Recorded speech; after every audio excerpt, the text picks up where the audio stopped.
any hockey players in the audience? I won. Okay, this analogy is going to work really well. So, tape to tape. Tape to tape denotes essentially a good pass, right? So one that goes directly from one person on the team to the other, stick to stick. And so why am I using a hockey reference? Well, first of all, I actually play hockey. I'm not any good at it. I just love it. I've been playing it since college. And that's actually a picture of me in hockey gear. And I don't take a lot of pictures of myself in hockey gear for obvious reasons. So the reason why I'm using hockey to talk about effective teaming between product and engineering is that I was trying to think of a good analogy for when you have an effective team and you actually get something that's more than the sum of its parts. And the best one that I could think of from my experience and things outside of work was hockey. When I was in college, I started playing hockey then, and I played on a club team. And again, I wasn't very good, and I was on the third line. And for those of you who know about hockey, the one person in the audience, when you're on the third line, it was the third line of forwards, you don't get a lot of play. The third line plays when either you're winning by a lot or losing by a lot. And we actually lost a lot, so we did get some play. But there was this time when I ended up playing with these two other people, started playing with them, and something kind of magical happened when the three of us played together. And it felt like there were 4 people on the ice. It was magical. We had a lot more results, we scored a lot more, everyone noticed, the coach noticed. So as a third line, we got a lot more play than we would have normally gotten as a third line and as the individual skills that each of us had as players. And so, to me, that was the best kind of reference or analogy for when you have a very effective and good working relationship between product and engineering and the results that you can get out of that. So, I'm going to talk about at a couple different levels, a couple things that you can do to ensure more effective teaming between product and engineering, and then also a couple of the results that I've seen when we've done those things at PagerDuty. So I'm going to start with the Agile team.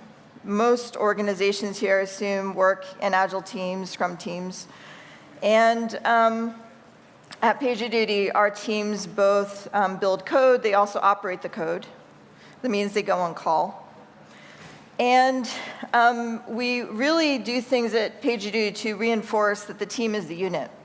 So the teams, they name themselves, each team has a charter, each team sits together. So when they're co-located, the team sits together, the product manager and the UX designer sit with the engineers that are on their team, not with the rest of their orgs. And we also goal them the same way, right? So their objectives are the same across the entire Agile team. And we also make sure that these teams are well-formed. And so well-formed means a couple things. I'm sure many of you remember Amazon talking about the 2-pizza team, right? And they were really talking about a team has to be not too big. A team also can't be too small, especially when you have engineers that go on call and they both own and operate software. You never want to have less than 5 people because you don't want to have to go on call more than maybe 1 out of every 6 weeks.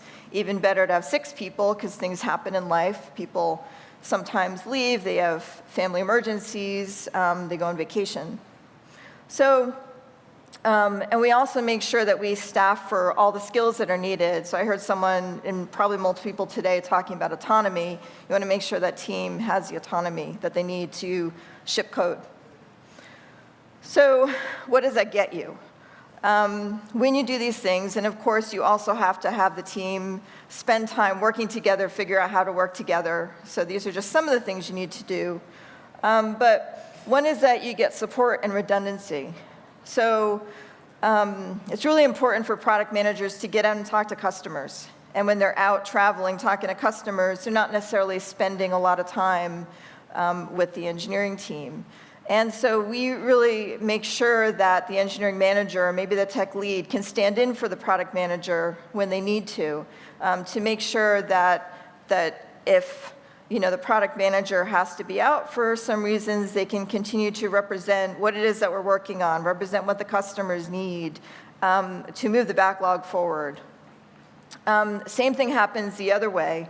So not that the product manager necessarily stands in for the engineering manager, but one of the hardest things to do in a Scrum team, especially when you're both building and operating code, is that trade-off between operational load and when you take the time to pay down load versus working on new features. And when these teams are working very effectively together, the product manager has a lot of empathy for the engineers they're working with.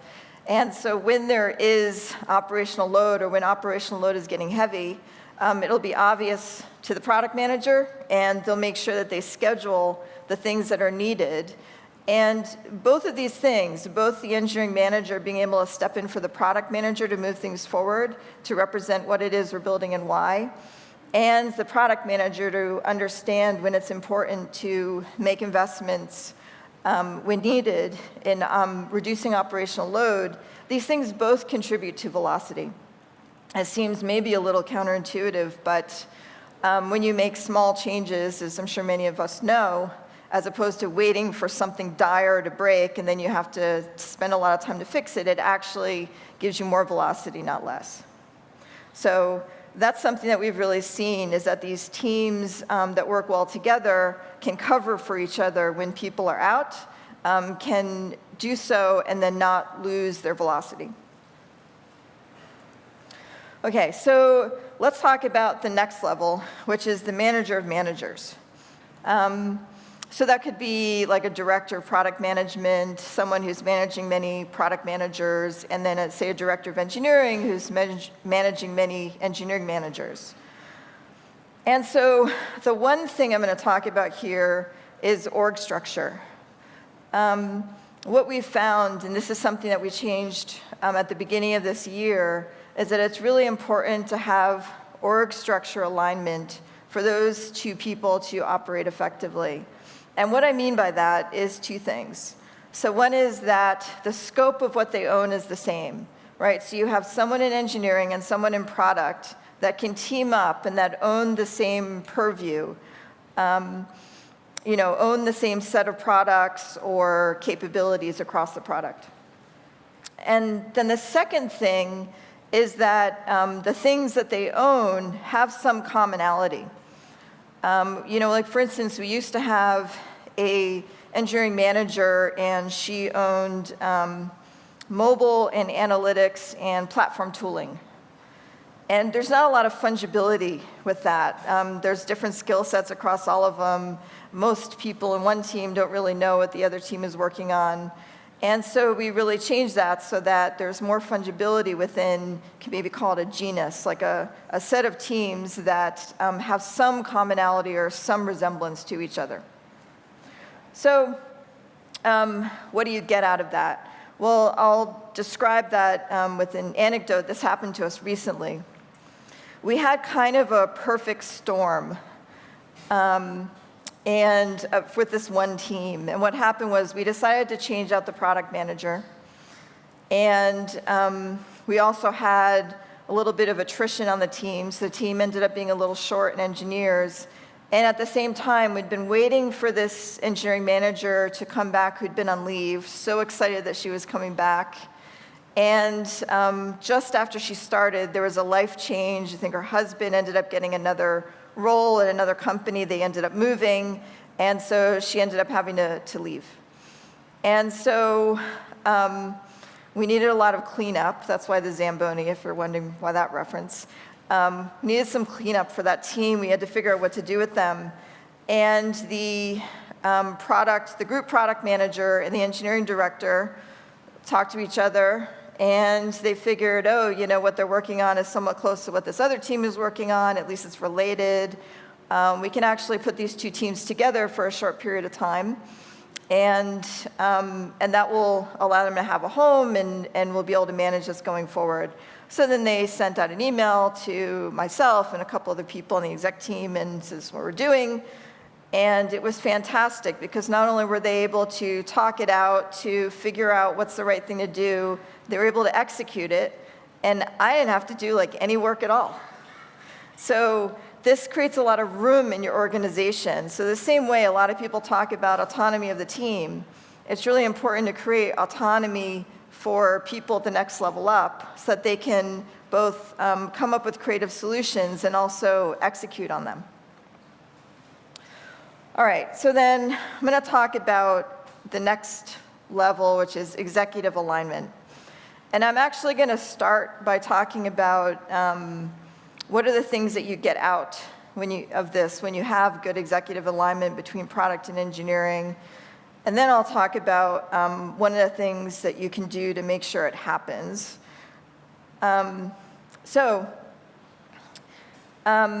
What you get out of this alignment, one of them is consistent messaging.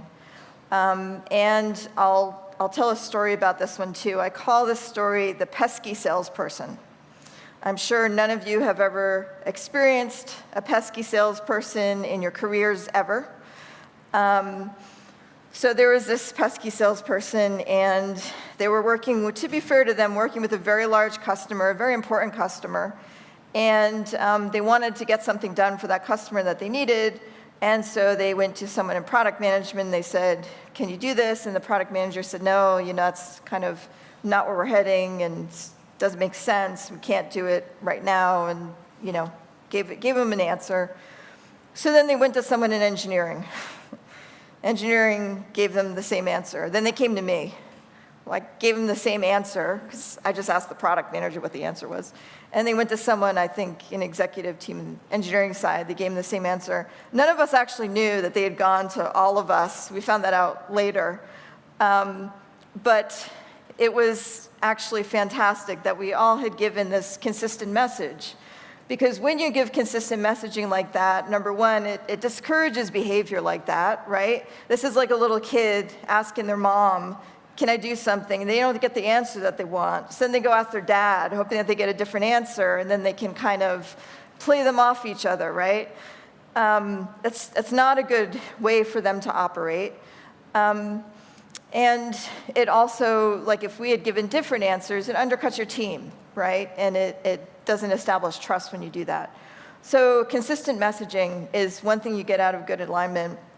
The second thing I want to talk about is being able to have tough conversations, right, with the team. The only way you can have these tough conversations is if you have trust and if you don't get defensive. And then that leads to better growth solutions. So an example of this is we had someone on the product team, a product director, who had worked with an outsourced vendor before, Lohika, actually. And he brought to the engineering team, hey, in order to accelerate some things, to be able to move faster, to get more people working on things, would you consider us working with an outsourced vendor like Lohika, partnering up with them? And engineering was open to it, and they said yes. And they said we need to work out what they work on, how it's going to work with the teams, but they supported this. And so as a result, we were able to accelerate many things that we were working on. And Lohika actually is the sponsor for the session, so I just will mention that they have a booth here. If anyone is interested, that is just outside of room B, called the Lohika Lounge. And the other thing next that I want to talk about, because I was asked to talk about the best advice I ever got, so that gets back to executive alignment and how you get this executive alignment.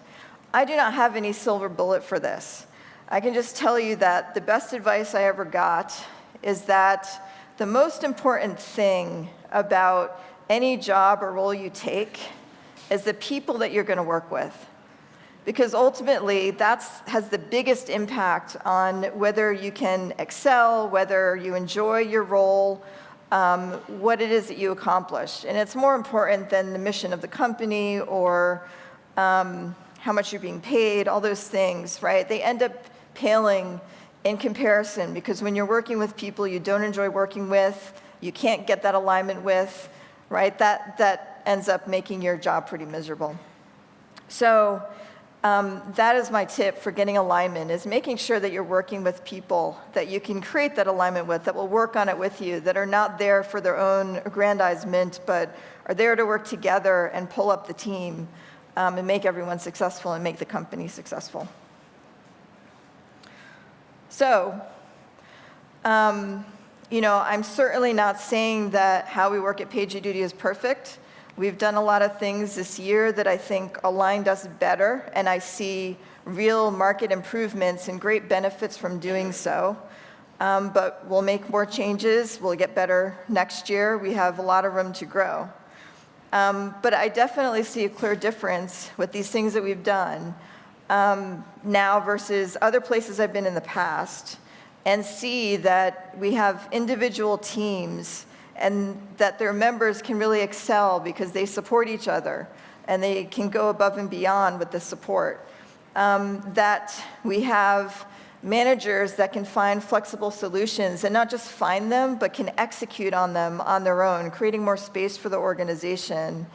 And that we have trust and consistency with our messaging between engineering and product that helps us promote that same trust and transparency and teaming across the whole organization. So that is all I have. I encourage everyone to try hockey if you've never done it. There are ways that you can give hockey a try. Ask me afterwards, I'll tell you. And with that, I'll hand it off.